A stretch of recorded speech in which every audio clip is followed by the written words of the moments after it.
And welcome back on Take Action News with David Shuster. This is executive producer Daniel Marins. Once again, finishing out this hour, we were talking about the life and legacy of Frank R. Lautenberg, the senior senator from the great state of New Jersey who passed away this past week at age 89, a long life well lived.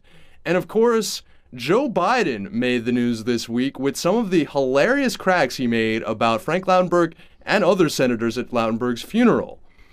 Here's how Joe Biden described his talent for, let's say, giving eulogies. Apparently, he's so good at giving eulogies that even his Senate colleague, the late senator from South Carolina, Strom Thurmond, had him give a eulogy at his funeral. Here's how Biden described the difference between giving a eulogy at Strom Thurmond's funeral and one at Frank Lautenberg's.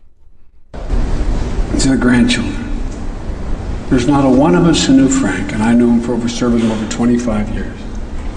There's not a one of us who knew him who didn't know all of you. Until I had grandchildren, when I would try to match him, and then he'd stop. My wife says I'm the most obnoxious grandfather in the world. No, wrong. Frank was the most obnoxious. Of course, that was Frank Lautenberg. Of course, that was Joe Biden talking about Frank Lautenberg being an obnoxious grandfather. That was a good moment, soft moments, of course. Always important at a funeral to have laughter. It shows signs of the joy that people took in that person's life. And of course, here's how Joe Biden described giving a eulogy to Strom Thurmond. I knew Strom Thurmond so well, literally, I was asked to do his eulogy. I did his eulogy. This is a lot easier.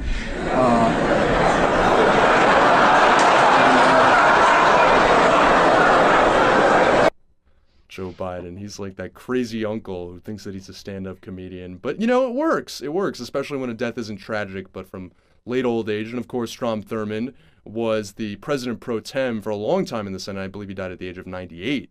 He was the oldest member of the Senate. He was a Republican from the state of South Carolina who ran for president as a Dixiecrat back in 1948, a Democrat who broke away over President Harry Truman integrating the armed forces. He had fathered a child out of wedlock with a black maid who worked on in his house when he was a teenager.